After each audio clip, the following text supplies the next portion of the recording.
Mr. President said earlier is exactly right. It's timely, and it's the correct message.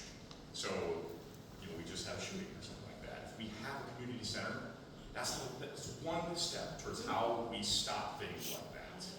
And I just want to say in front of everyone, I'm not a state legislator, but I support you in your mission, Mr. President. I'm a little bit jet lagged because I just got back from a few weeks in Ukraine, and so I'll try to wrap it up here. But I just want to say, in the world of venture capital, when you're fundraising, I've seen these venture capitalists. Actually, Chief Cozy himself is a venture capitalist, just so everyone knows. They bestow these wisdoms. They come in here and they run a fund, and you gotta treat them right. But they say if you ask for money, you get advice, and if you ask for advice, you get money twice. Okay? And then the other things that they say are, you have to make the ask. And in the legislature, in North Dakota, we're godly people. We see in Minnesota too. And I've seen it numerous times with great legislation, and I just think that they do embrace the philosophy of ask and ye shall receive.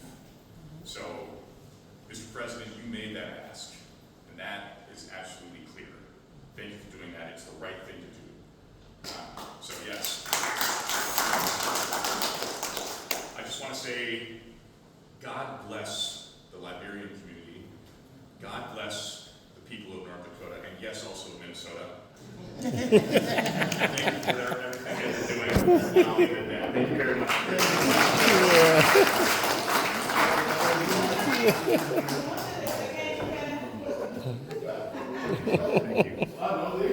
Thank you. Thank you, first, you go to Bong County and say you're quiet. Hey, Mama. Yes, sir. Thank you so much, Chief Flomo.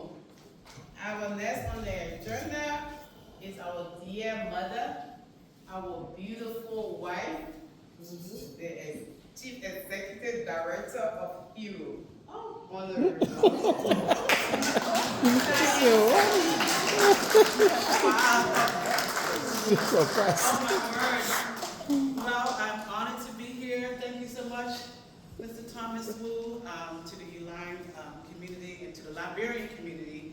I am part of the community. I feel like I'm just at home because my husband is a Liberian. So thank you for making me feel just as welcome over the years and just embrace me. And so I'm really honored. But I've just been listening tonight and just taking notes and just kind of taking it all in. I am from the nonprofit world, so I've been at Hero for the last 5 years. Hero is a nonprofit organization in the community that helps out with medical supplies, equipment, all types of supplies for wound care and things of that nature. And I'm also part of the faith-based community as well too, because my husband and I have a church, One Family Christian Center. And so with that being said, having been in Fargo for about 9 years now, I've seen a lot from all angles. And I think that Fargo, Moorhead, the FM area is a great community. And I think that as immigrants and as Liberians coming into community, all we want is a Fargo for all people, for FM area. That way we're counted, we're a part of it. When we sit at the table, usually a lot of times when I'm going to the table, it's just me at the table. So I appreciate what Carla said, get involved, be a part of it. And that's what we want. We want the Liberian people. We're the #1 immigrant community in this area, in this region. There are other communities that are coming up, but we want a place at the table. We want our voice to be heard. Like President Saeed said, Ebenezer said, we want a community center. We need those things. I'm from Baltimore, and what I like about what we've done recently is that they've opened up community centers late at night to try to curb the crime and get the kids involved. That's what we want.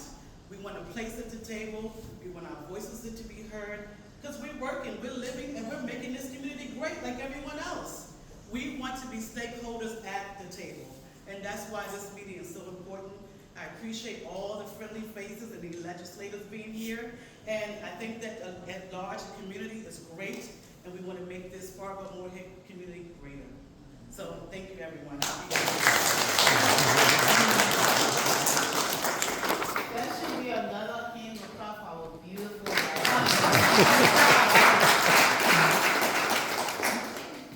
Thank you, Mr. Salih, for that beautiful. Yes, Oh, she's Bassa.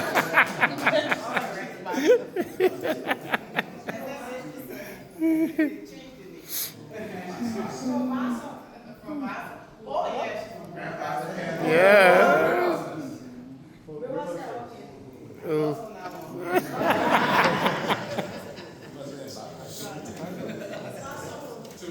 I wanted to greet us in that, but I lost on that one. Next on our agenda is Lakeland Mental Health Representative, Dr. Bala Waki.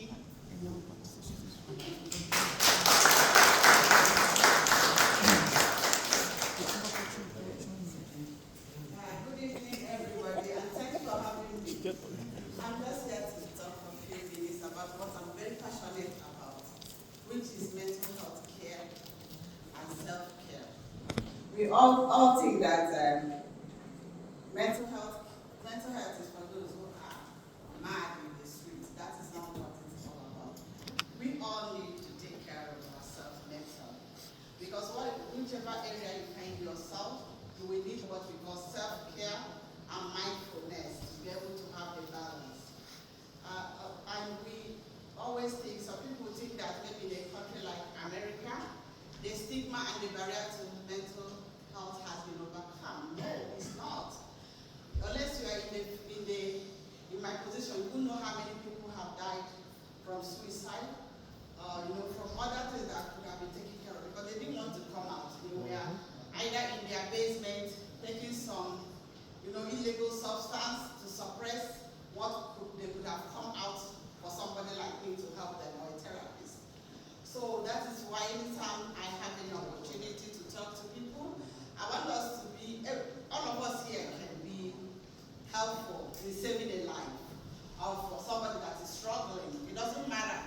There are a lot of diagnoses. I'm not here to talk about different, but what I'm trying to, just the summary is that there are still a lot of barrier in mental health. Please, let us try to help to destigmatize mental health. I always, everywhere I go to give a talk, I say, it's just like, look at it like diabetes or high blood pressure.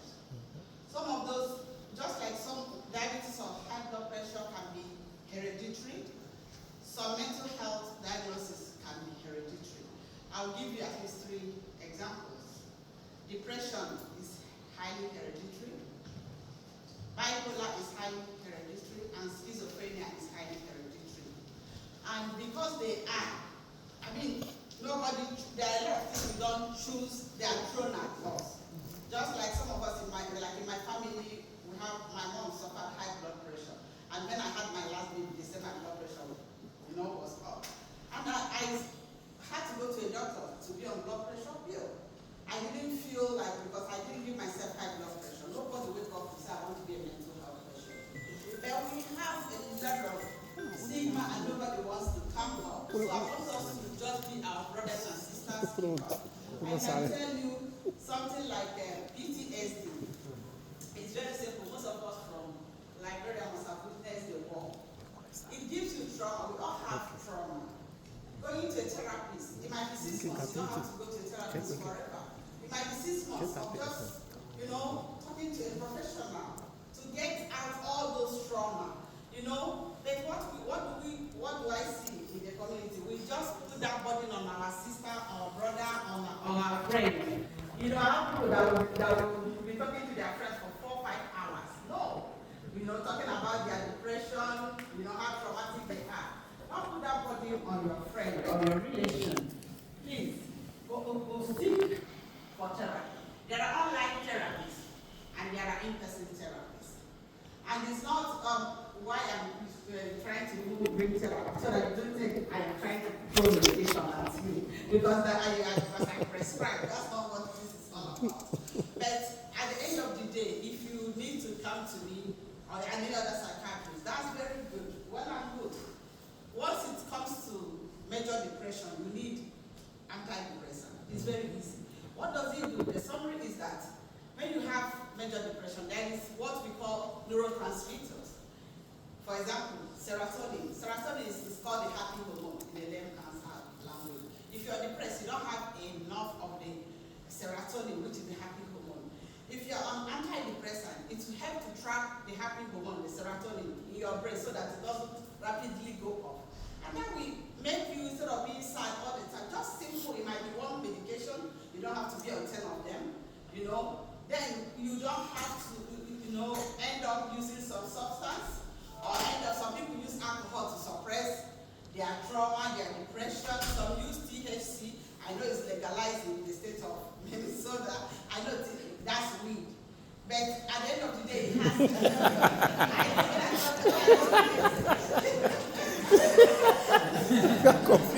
I'm confused on that one. So weed is legalized in the state of Minnesota. But at the end of the day, it has its own side effect. It is not the best option. You know, if your daughter or your child has ADHD, simple, that one is black or white. Stimulant, that has to do with dopamine. That will help an ADHD child to be more focused, able to sit still, focus, and do his or her homework. Those ones work. That is stimulant work. I can tell you that as a psychiatrist. So we have to be our brothers or our sisters. Second, if you have a relation that doesn't believe in mental health, some children will be having ADHD. The parents don't want to bring them, to a psychiatrist. That is not fair on the child. And I have a lot of patients now that are in their 20s. They couldn't complete college because their parents or grandma didn't believe in bringing, ADHD medication. Now they are regretting it, and I'm still giving it to them now in adulthood. And they are saying, I wish I had taken this when I was younger. I would have completed college, So these are some of the things I like. That's why anywhere I have opportunity. When my dear brother asked me to come and give a talk, I jumped. I said yes. Any opportunity I have to, be able to tell one or two people, you educate the educators. Now I'm educating the educators. So I believe that all of you will go back to your community and be able to, destigmatize it. Don't let anybody stigmatize you because you are seeing a psychiatrist. Most of the time, your primary care can also treat the minor ones, unless it's like major depression, unspecified depression, minor things, anxiety. Your primary care can help. But speak out. Take care of yourself. I will conclude by saying, they say there is no bad weather, but there's only bad dressing. Mental health is not a death sentence. It doesn't have to take your life. It's just a question of, your attitude towards it. That is why I'm here. Anywhere at all, you have a gathering and want me to come and give a talk, I am passionate about it. I love what I do, and I like to help people. Nobody woke up to have mental health. PTSD, you didn't bargain for it. You saw the war, you didn't start the war. That is why we are here. So let us help, and then, spread the good news, okay? Thank you. So much, Pastor Bella, Jeff, Mark, to this day that you have a community partner to work with. I have you, and we're going to bring mental health to our library community soon. Thank you.